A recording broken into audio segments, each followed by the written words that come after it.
Travis Wingate, so you guys aren't paying attention to the video. You gotta listen and pay attention. Mormons place thumbs up for LDS church crime. You can't put a thumbs down. You fell for the trap. Either way, you get busted. But oh well. So, yeah, I see that the haters are just not caring. They're just in full force to put a thumbs down on every single video I put out now.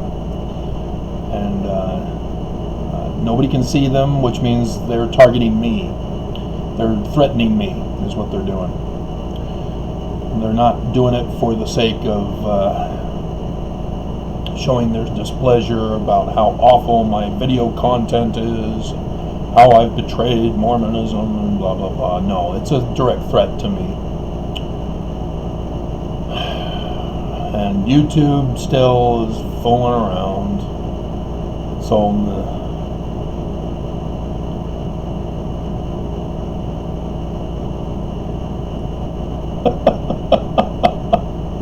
so some guy is thinking that alright,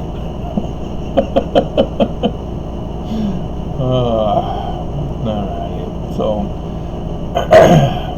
again, because each and every single video I don't put all my knowledge as a background information for you, prerequisite. Again, it's so frustrating. The people still, to this day, even though they know YouTube, they use it on a regular basis, they still don't catch on. A channel is a series of videos. Anyway, he's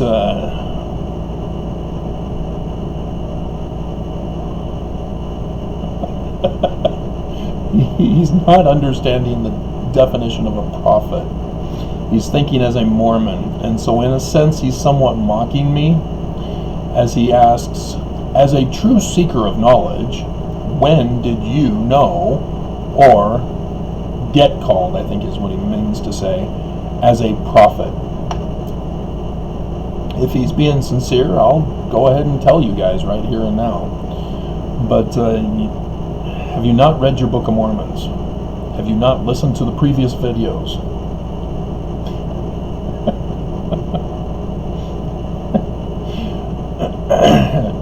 It's just, I mean, this is what I'm having to deal with. The hatred of Mormons because they don't bother to produce the fruits of the Word. They stop at having the Word. And it's mind-boggling how Mormons think that they know it all and can mock others and attack and abuse others who find truth about the church that is not very good, because it's not the true church. After they murdered Joseph Smith and Hiram. But anyway,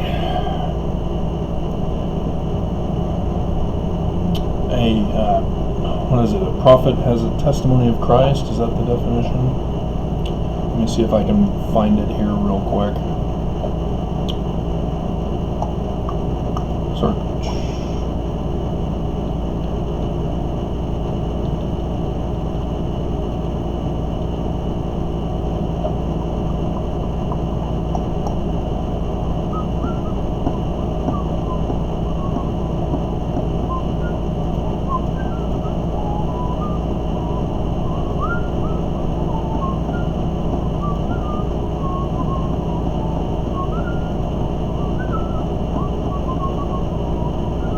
Okay, so it's not testimony then, it's the word.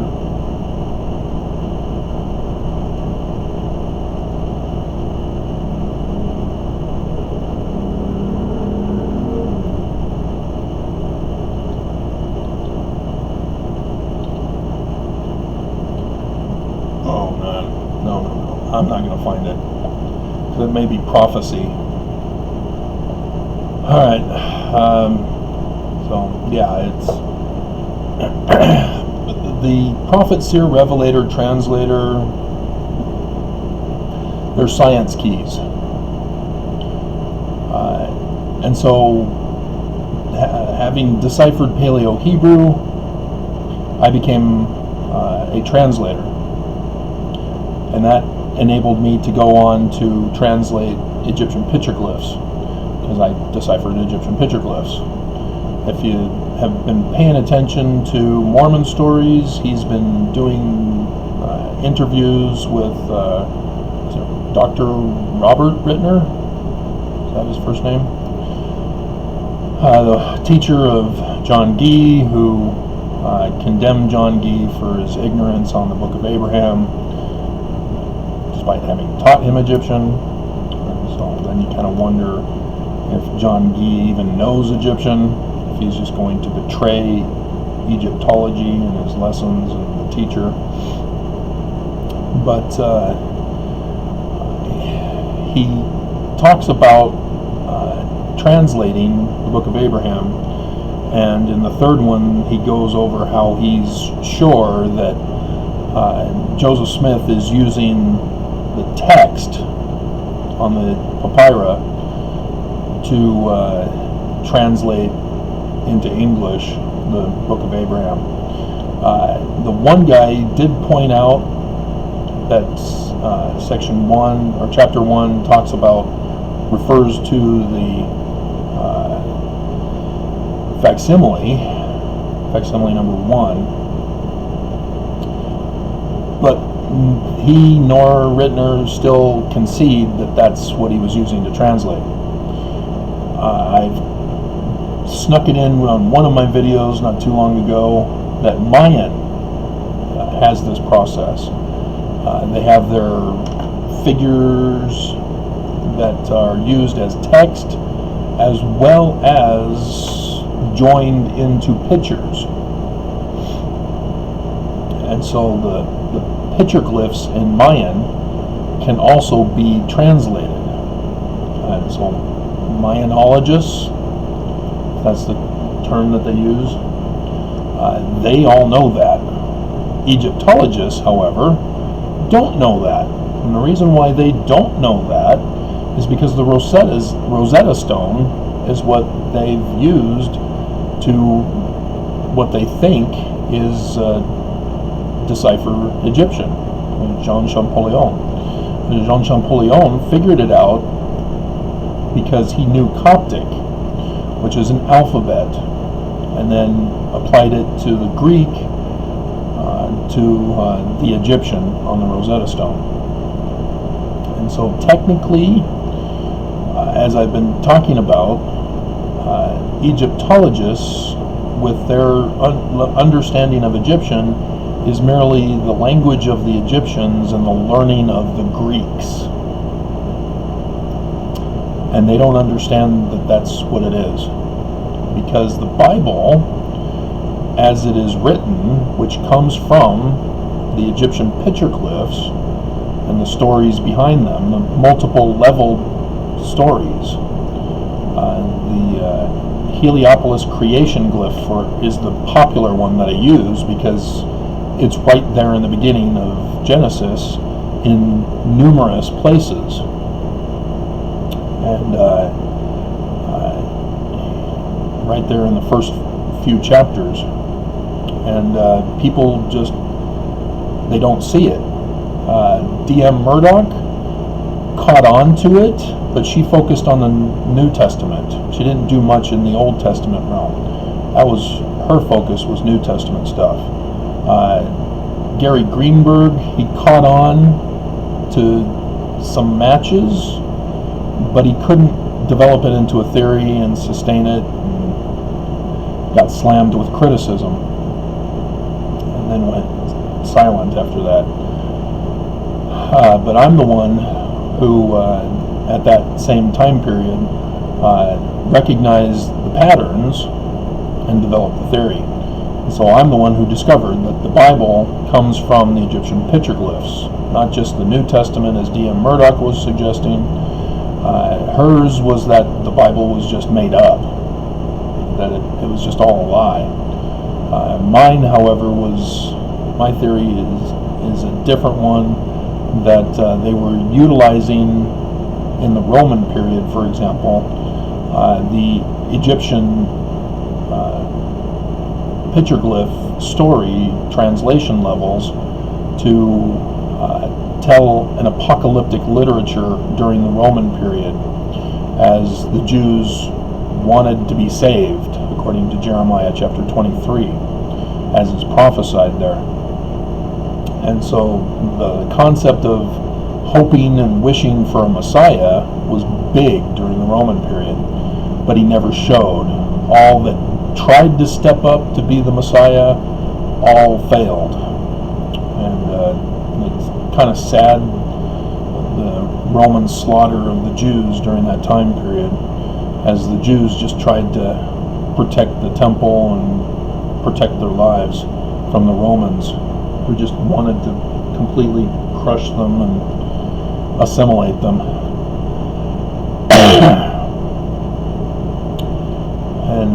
And so Christians don't understand, because Christians became assimilated by the Romans under Constantine. But that's the general prophet is just one who warns. In the Book of Mormon, you have Lehi. He's called a prophet because he's inspired by God to go warn the people of destruction. Puppet King is put on the throne. And in a sense, that's when I knew that everybody needed to be warned, was when the Puppet King was about to be put on the throne of America. And I've told the story of November 4th, 2016, when Fox 13 News, during the mid-morning hours, around 10 or 11 o'clock, somewhere around there, just broke into a little quick segment to make the announcement that on the 21st of August 2017, there was going to be a total solar eclipse over the whole of America. I knew exactly what that meant.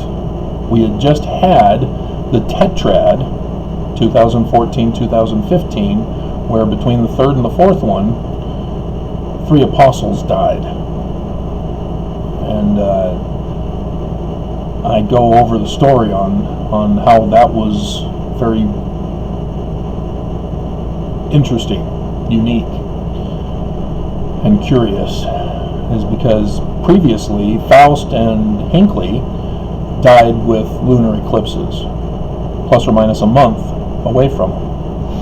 And that had been what I was taught in my education up in Canada while I was married and was going to school up there to continue my education. Not Canadian. Everybody asks that because they don't know. But that's where I learned biblical Hebrew, and that William Walter Emanuel Aufrecht, who had studied under Thomas O. Lambden of Harvard, was a geology teacher there, and to allow me to graduate in a dual bachelor's with a minor in classical languages, which they called it ancient languages. They needed to pull him out of geography and have him teach just one semester of biblical Hebrew.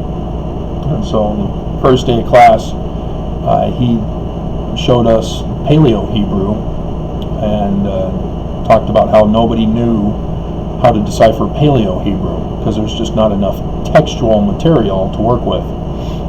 And gave us some clues with patterns in the vocabulary. And I really wanted to get to that, but yeah, November 4th.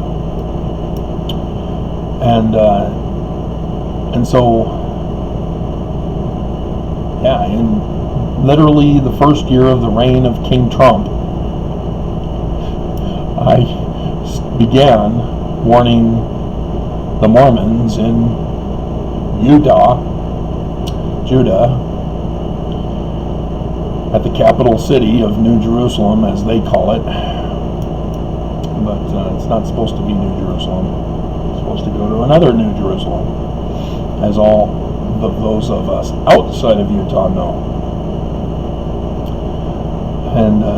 And so I've been fulfilling, without realizing it until after I've already been doing it, that I'm fulfilling what the Book of Mormon prophets were doing in the Book of Mormon. So Lehi saying, hey guys, time to be good, we got signs coming, we've got destruction coming. And Mormons, as a result, still dismiss it. They're like, no, man, you're not the authoritative prophet. You have no authority. And yeah, just like they did to Lehi and Nephi and Abinadi and Samuel Lamanite, and etc., etc., etc. There's patterns in the Book of Mormon that follow this exodus from one promised land to the next, with destruction and exodus. And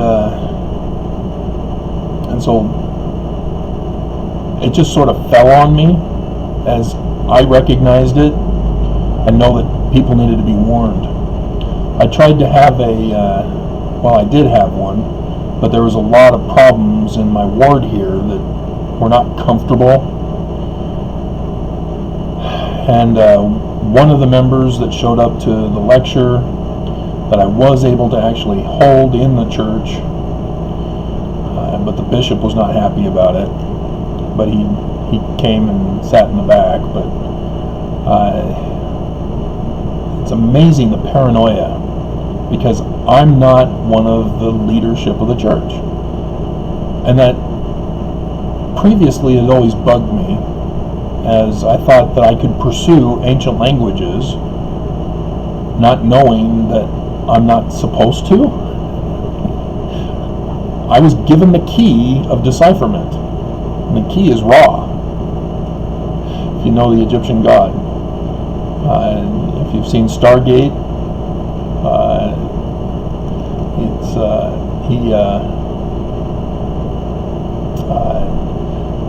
they go to the other planet, and they find the tribe, and they see his clock with the Eye of Ra on it, and the high priest that comes, he says Neter Iru, and so I caught that, God of the Eye. And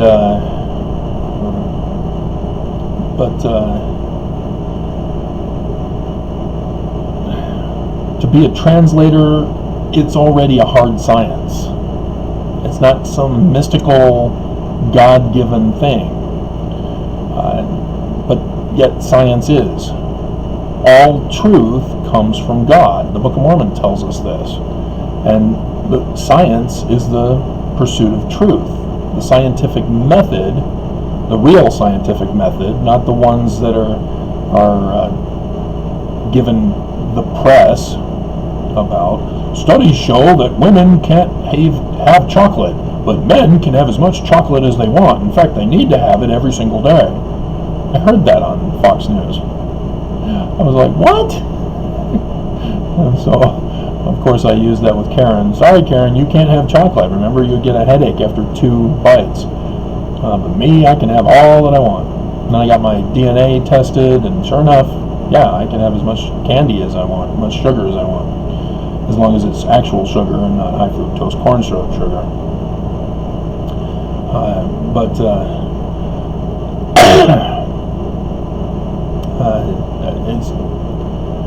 It's not complicated. if you're pursuing something in decipherment, if you use pure science to do it.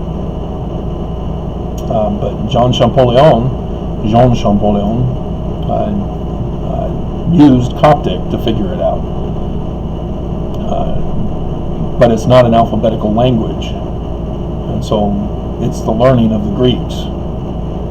And so they don't recognize that you're supposed to translate the pictures as well, as that enhances the full understanding, as the text may apply to one, but I've got to do further research on that to see if the individual words that are used can have multiple layers of meaning like the pictures do. And that's the theory that I'm working with, since that's how I deciphered the picture glyphs. And so technically, what the Greeks did was isolate only one level of translation from the text. And there's a lot more to be learned from Egyptian than what the Rosetta Stone was an attempt to try to help understand. But that's for translator. And a prophet, like I said, called of God. When you get inspiration, you have to fulfill it. You know, inspiration is just the word. Then you got to do something. You got to act on it. And so I knew the warning voice. I'd been taught about how to be a revelator. Yeah, astronomer. Reveal the signs in the heavens. And so I knew all about that, but I didn't know specifically how detailed it needed to be. Like I said, I knew about the lunar eclipses tied to prophetic or LDS prophet deaths.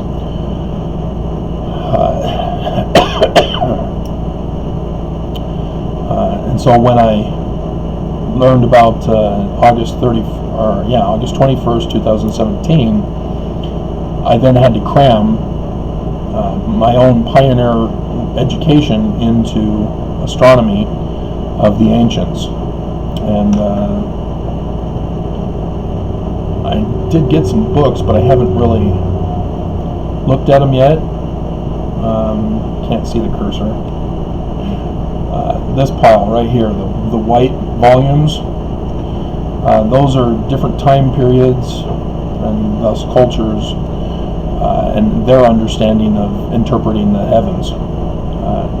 Like I said, I haven't gone over it yet, because each time period are different, but my knowledge from Canada, my education there, assisted me in being able to do my own independent research.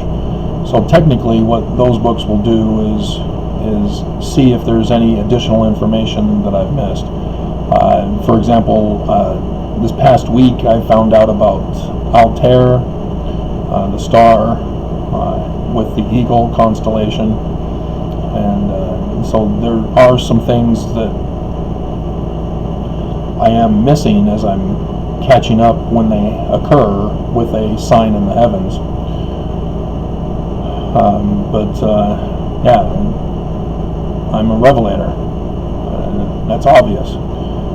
The Chad Daybell incident was due to the Tetrad, as he and other Mormons were freaking out that it was the end of the world, and so the prophets came out with the first presidency statement and saying that it's all a bunch of hooey and you guys are apostate and you're all going to burn in hell, and there is no latter-day signs and it's going to be in some distant future, so cut it out. That type of response. And so, yeah, it tends to get Mormons going, wait a minute. What? What do you mean, nonsense? What are you attacking us for? Are we not Latter-day Saints? How many more millennia do we have until the actual Latter Days then? I did the video, something about how many more centuries until the millennium. Latter-day Saints, something like that. But it's just, I mean, the leaked information from the 70s, he was given a slide presentation where he puts little bubbles for the threats to the church. John Dehlin is on there, Denver Snuffer is on there, I'm not on there, but they have predictions of the second coming, not prophecies of the second coming. The church will not prophesy. They just won't do it. They definitely won't identify signs in the heavens. They just won't do it because they're afraid. They're afraid of being wrong.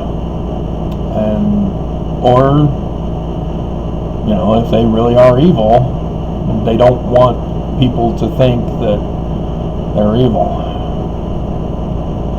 So I'm just telling this guy I'm doing a video right now. Video reply right now, and we'll upload it in about an hour.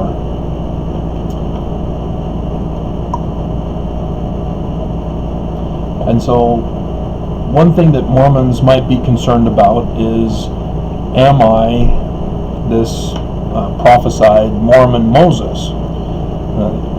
He's not responding to that video. He's responding to the first one, I think. Yeah, the 2020 nuclear explosion on the thumbnail picture. But the one I did last, Key of Office of Moses versus Keys of the LDS Kingdom. The Office of Moses is a higher key than the Peter, James, and John keys of the kingdom.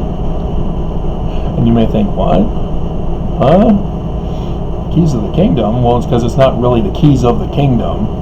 That's Moses. The key of Moses is the key of the kingdom. That's the office of the first president. And but the keys of the kingdom was not keys of the kingdom, but the authority to go preach the gospel to the world and set up churches around the world.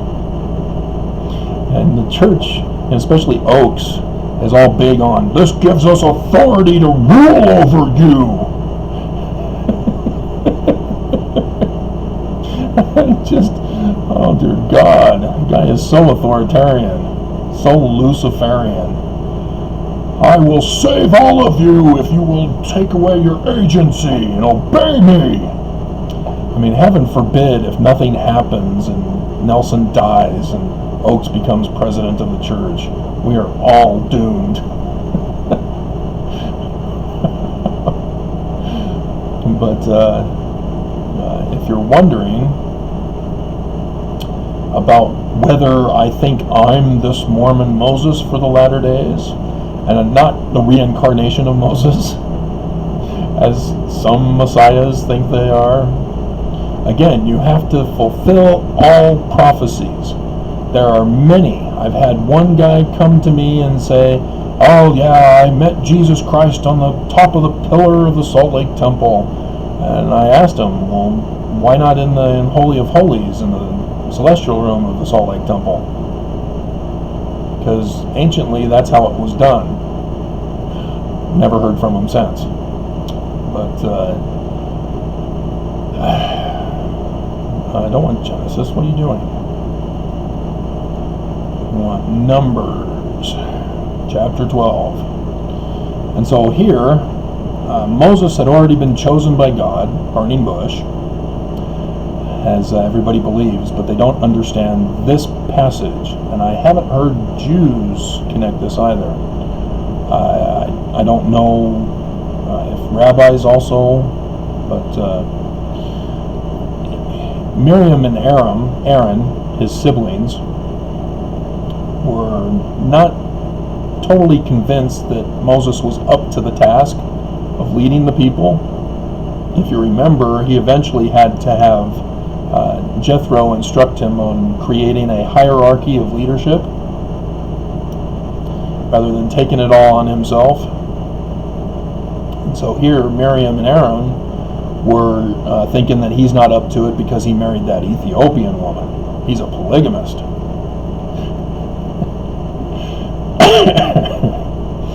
and so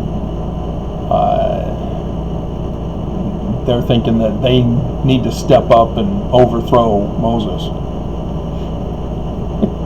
And so what happens? The Lord appears and speaks unto Aaron and Miriam in the tabernacle of the congregation. And Moses is also there with them, but he comes down in a pillar of a cloud and stood in the door of the tabernacle and called Aaron and Miriam, and they both came forth. And in verse 6, and he said, Hear now my words, read my lips, no new taxes. If there be a prophet among you, and if you remember Samuel, this reveals an anachronism in which it wasn't a prophet, it's a seer that's referred to here. I, the Lord, will make myself known unto him in a vision, and will speak unto him in a dream. My servant Moses is faithful. He's the one I chose. And so this is the process for choosing the restoring prophet. People tend to think that, it has to be by the laying on of hands. And so, John the Baptist laid his hands, Peter, James, and John laid his hands. And so we assume that Elijah, and Moses also laid their hands on Joseph Smith in the Kirtland Temple. And that laying on of hands was Sidney Rigdon. Sidney Rigdon was the hands-on guy because of his particular unique Campbellite Baptist upbringing. As he was with Alexander Campbell but left when Alexander Campbell wanted to revise only the New Testament, not the Old Testament, and definitely not harmonize the two books into one, the two compilation books into one. And so, that's exactly why Sidney Rigdon, when he joins the church in December of 1830, Joseph Smith puts him right to work, helping him with the revised translation of the Bible. Not a translation. He knew the difference between translation and revision. But that's why. And so,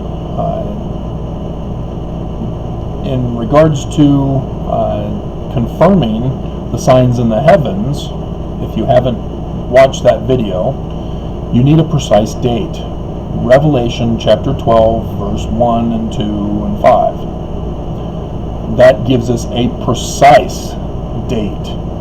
And so when Matthew says no one knows the day or the hour,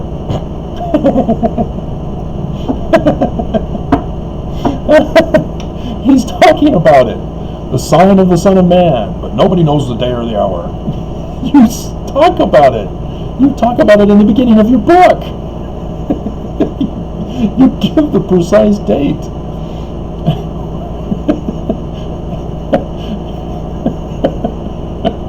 A son shall be born of a virgin. That's the sign in the heavens that Isaiah gives. And the conception was right after the election. And so, it's just, whoever wrote Matthew thought he knew stuff, he knew prophecies, but he did not understand. That was not the date back in the Roman times.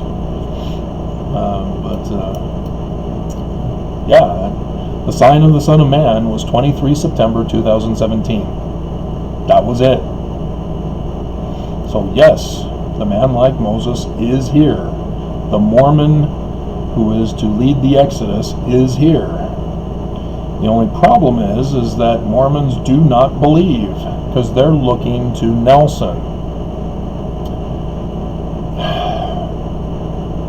But that's the process. Once Joseph Smith and Hiram were murdered, the Melchizedek priesthood failed to obey the succession process. Section 107, verse 22. And by failing to obey the process, there is no true successor. The church has fallen into apostasy. And the Brighamite church, they claim to be prophets, seers, and revelators. They claim that they also picked up the keys of Elijah and the keys of Moses. But like I said, they all claim that the Peter, James, and John keys are the greatest. And why? Because Brigham Young was the president after he had Thomas B. Marsh kicked out, as he sought to rise up in rank to take over the church. And I've gone over the talks to the brethren, the 12, ministering 12 council, as Joseph refers to them, and chastises them in 1839 when he gets out of prison, because they did all this while Joseph was locked up. That's why they did it when Joseph was locked up. It's because he was locked up. They thought they could get away with it, but Joseph got out. And so he came back and chastised them, put his brother William back in the quorum, and said that Thomas B. Marsh was a good man. He doesn't call him by name. That could be the person who's writing it, because you don't want to be chastised and be exposed for exactly what Joseph Smith had told you guys. Because after that chastisement, Joseph again got arrested. And so he comes back, and in 1840 he again gives another talk. And in both talks he calls them Judas. And so, the 12 were pissed at him. They don't want to be called Judas. They want to get away with what they're doing. And so, when Joseph was locked up, the church was confused as to who was to lead the church, and so Brigham Young took over. I'm leading the church as the president of the ministering 12. And so that's why when he was murdered, he was able to have sway over many people. And because he had the Danite army behind him as well to threaten people, and thus he extorted women. You want to be supported, or do you want to die without having a man supporting you? Because women cannot own property, they can't get work and all that stuff, and so they need a man to take care of them. And so Brigham Young extorted them. I will seal you to Joseph Smith, I'll seal you to me, I'll seal you to Heber C. Kimball, I'll seal you to my 12 and other righteous, loyal Danites, as long as you come to Salt Lake Valley with us and allow us to breed with you, assuming you're attractive enough. Heber C. Kimball would not touch, thank God, Hiram's wife and son, but he did raise up Joseph Fielding Smith in the ways of the Danites. That's sad. I mean, the fact that he extorted Hiram's wife after having him murdered, and then to brainwash his son by grooming him into the Church of Evil. The inverted pentagram comes from the Scottish Rites, which comes from the Illuminati, which was a threat to America in 1826. I've gone over that. So, the church is in apostasy, guys. You're looking for a restoration of Joseph's church. You're looking for a restoration of the beginnings. And so you're looking for somebody who has the keys of the kingdom. And since we're long into this video, very few of you are listening this far. Most Mormons have given up. And so I'm going to reveal unto you a secret, which I've already published in prophecy dreams of mine. And maybe I'll put that as the cover picture, so that if you don't get this far, you'll be like, what? Prophecy dreams? Huh. But yeah. While the church had wrongfully arrested me for being a translator, I was in isolation, being tortured with deprivation torture, and to fall asleep, which they didn't want me to fall asleep, they were purposely trying to keep me from sleeping or make it difficult for me to sleep. I had to hypnotize myself to sleep. And while the manner in which I chose to hypnotize myself was to imagine myself in the mountains of Oregon, with the forested mountains, right by the coast, because the road went down and I could see the ocean down below, and I would imagine every detail of my new log cabin home there in the mountains by the ocean in Oregon. Never been there, just creating it in my mind. And eventually, night after night, I added more stuff to it because it took longer to fall asleep. And so what I did was go through every room in my house, going over what was in each room. And eventually I had called for astronomy, a telescope. Had a telescope observation thing on the roof of the house, had a computer room, had a jacuzzi, had a guest bedroom. The guest bedroom came about because I introduced a woman coming over, who at first was wanting to say hi, welcome to the neighborhood, and so I'd go around showing her each room in that dream process to hypnotize me to go to sleep. And so that's how it worked. And so eventually I got it so that she stayed in the guest room. And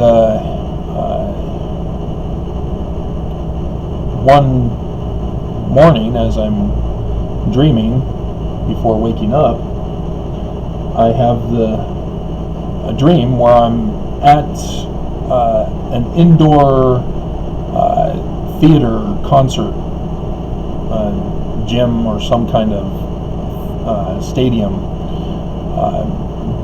Through the doors, I'm in the hallway up above, where the seats all go down to like a football stadium type thing, as I saw through the doors.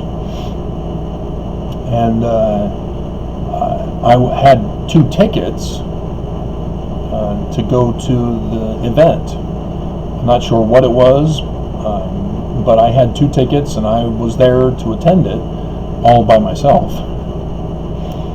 And then I see President Hinckley and his wife Marjorie, hand in hand, showing up at the event. They don't have tickets. And he's already dead since January, obviously. This is in August of that year, 2008. And so, but dreams are not him visiting me. They're symbols. That needs to be understood.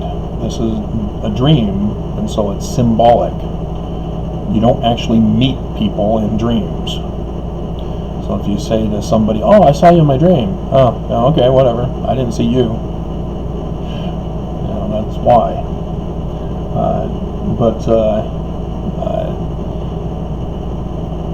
He offered to give me his key card to his office if I would give him the tickets to go to the event.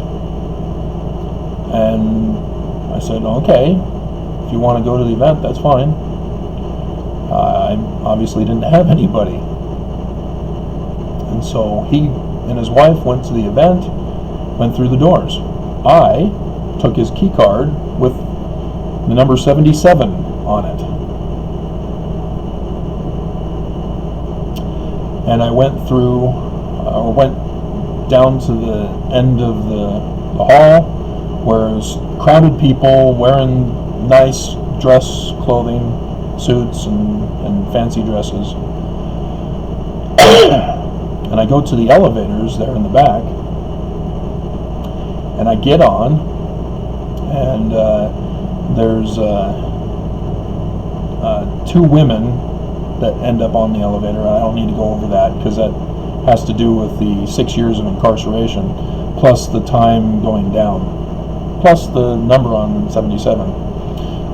But the fact that I got the key to his office, not the key to the kingdom, the key to his office, the office of Moses. And I didn't know it at the time. It was just his key card. I was having a dream. It's all symbols. And got down to the bottom. The elevator opened up. I stepped out. There was a bulletproof glass partition with a room with security guards at computer stations, and I said I got a key card to go to President Hinckley's office. And so the one guard came out,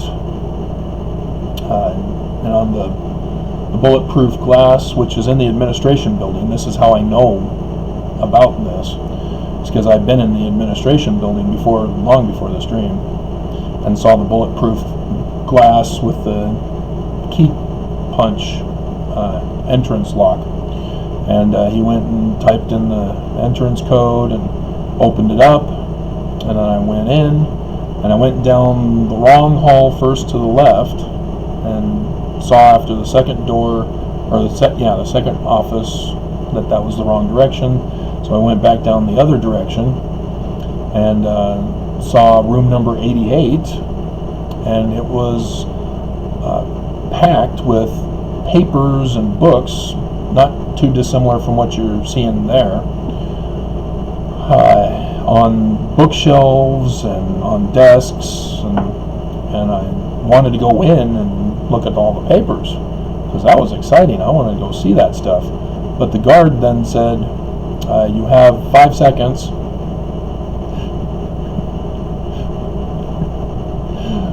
Which in dream time is like 5 years.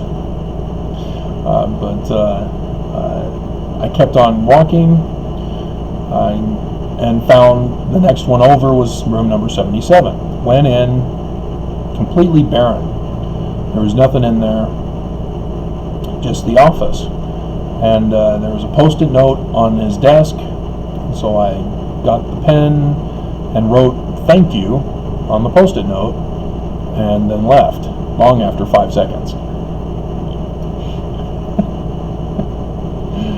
And then went out into a courtyard that was emptied, and there was a metal bench, but that has to do with the incarceration that I was in. And so I woke up from that dream knowing it full well. I wasn't allowed to have paper, let alone the pencil, but I remembered it very well. And when I finally faked a toothache, and they were forced to place me in Supermax with the other Messiah who thinks that raping and kidnapping 14-year-old girls is Jesus' plan of happiness. Brian David Mitchell. And Curtis Allgaier, the cop killer, when he went to the hospital visit.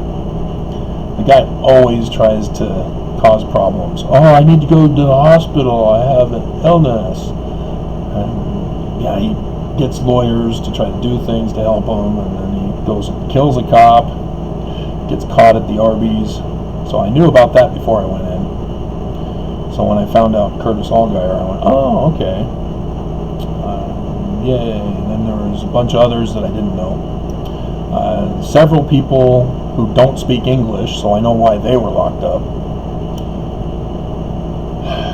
And then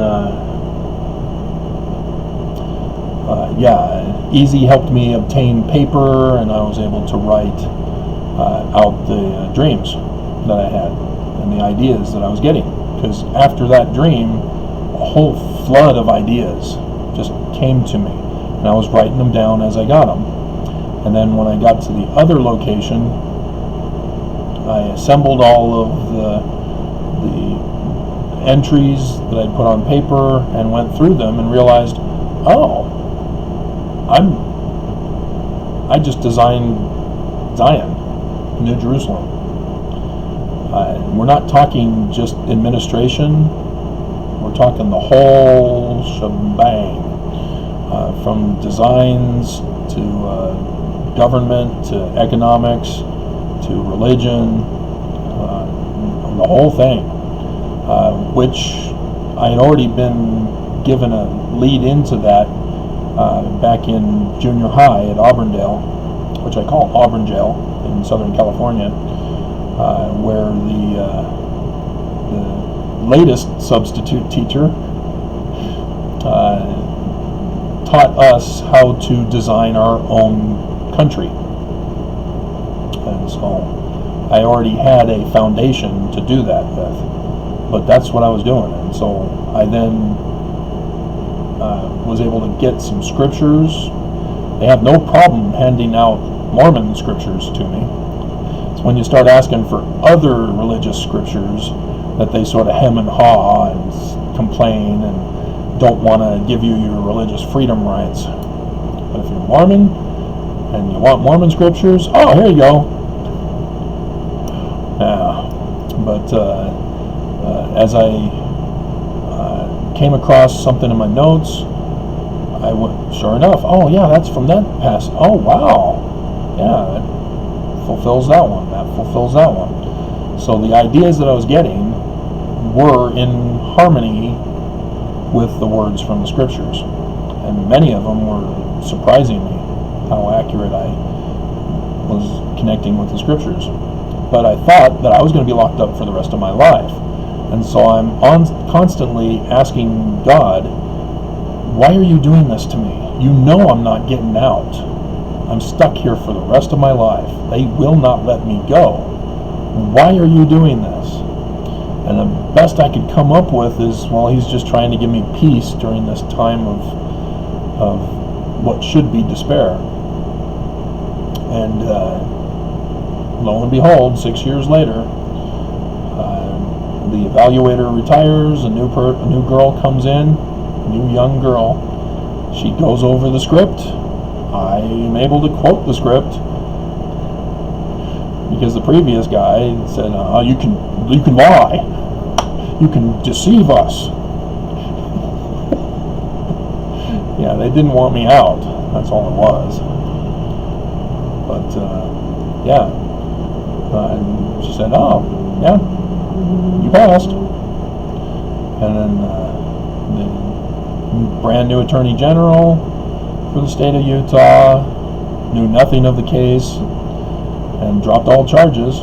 They had no case anyway, but they had no choice. But they made it so that I can be arrested again and have those charges reapplied. Whatever. Don't threaten me. But yeah. And so I got out and again began going over my restoring my ancient language research with Paleo-Hebrew and trying to get into Egyptian to do more with that, and yeah, it was 2014, and so the first total solar eclipse happened right as I'm getting out. Total lunar eclipse, sorry. And I went, oh, isn't that a coincidental timing? But nothing happened. And the second one came. Nothing happened. They didn't bother to tell me this was a tetrad until the third one. And so yeah, the third one was on Saturday morning conference.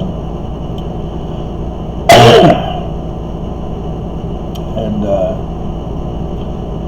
go from there. And so I didn't call myself. I knew enough to not be dumb to think, oh, I've been given a card, therefore I'm the guy, bow and worship me. I have to do the work. I mean, that's what I'm trying to get through to Mormons. Just because you get revelation, just because you get word, you have not fulfilled it. You don't know anything. And so I practice what I preach because I've learned the truth. And so just because I had a dream, just because everything was lining up, I'm still not the guy until it happens. So, I was given the keys in a dream as required by the law of Moses. Symbolically, it wasn't a burning bush. It was some kind of concert event, as Hinckley became the symbol of the office of Moses to give me the key of his office, which is all keys. Moses is all keys. As Elijah is also equivalent with Moses, because the Jews tie him in with the Passover.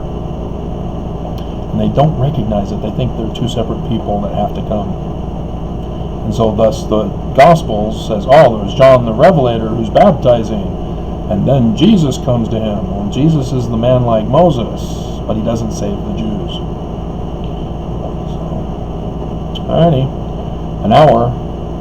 I doubt many of you are lasting this long, so I'm fully confident in sharing with that story with you, so that those who have ears and are listening will listen. Those of you who are wanting to be haters, you will live in ignorance. But yeah, I'm trying to warn you guys, it's coming. Prophecies have all been fulfilled except for the actual Exodus itself, and then the building of Zion and all that. But hopefully things will work out, because I've completely missed the show that I was watching. Alrighty.